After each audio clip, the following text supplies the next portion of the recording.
നമ്മള്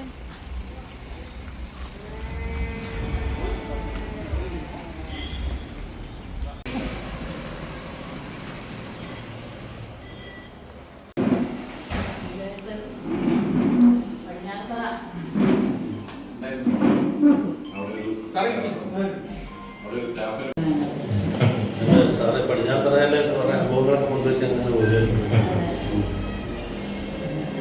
ഇവരാണ് ഞങ്ങളെ ആശ്രയം. വേണല്ലോ, വല്ലാതെ ഒരു തരവില്ലല്ലോ. അപ്പൊ പുലി അറിഞ്ഞല്ലോ. അപ്പൊ ഞങ്ങള് പിന്നെ ഞങ്ങൾ ആ ഫസ്റ്റ് ദിവസം തന്നെ പോയിട്ട് DFOനെ കണ്ടിരുന്നു.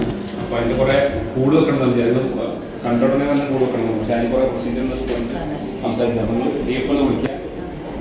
ഞാൻ വിളിച്ചായിരുന്നു. ഞാൻ വിളിച്ചു, അടിയന്തരമായിട്ട് ഇടപെടണമെന്ന് പറഞ്ഞു. അത് ഞാൻ അന്ന് തന്നെ ഗ്രൂപ്പ് കണ്ടപ്പോൾ തന്നെ ഞാൻ DFOനെ വിളിച്ച് അടിയന്തരമായിട്ട് ഇടപെടണം, പ്രശ്നങ്ങൾക്ക് ഒരു പരിഹാരം ഉണ്ടായേ പറ്റും. ഒന്ന് എന്താണെന്ന് വെച്ചാൽ വലിയൊരു മേഖലയല്ല, കാരണം സാധാ തൊഴിലാളികൾ ജീവിക്കുന്ന ഒരു മേഖലയാണ്. എപ്പോഴും ഇറങ്ങി നടക്കും. അവർക്ക് അതൊരു വലിയ ഇതാണ്. തോട്ടം തൊഴിലാളികളാണ്. അത് അവര് നേരം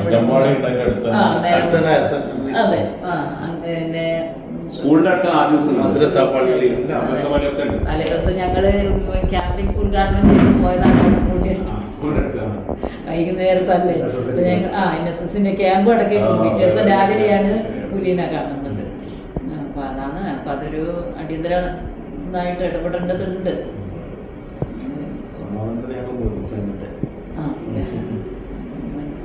പിന്നെ ഞങ്ങൾ കുറെ പ്രതീക്ഷകളുണ്ട് ഡിസ്ട്രിക്ട് പഞ്ചായത്തിൽ സഹായിക്കണം. സാറിപ്പ് കണ്ട് നമ്മളെ ഓൺ ഫണ്ടൊക്കെ വളരെ ദയനീയ അവസ്ഥയിലാണ്. അപ്പൊ അതിന് നിങ്ങൾ സഹായിച്ചാൽ തീർച്ചയായിട്ടും കുറെ റോഡൊന്നല്ല സാർ അല്ലേ വേണ്ടതില്ലേ. നമുക്ക് ഒരു ഇൻകം ആദ്യം ഉണ്ടാക്കേണ്ടത്. അപ്പൊ നമ്മൾ കുറെ സാധനങ്ങളുണ്ട്, വിഭവങ്ങളുണ്ട്, പക്ഷെ ഉപയോഗിക്കാനുള്ളത് ഇല്ലാത്ത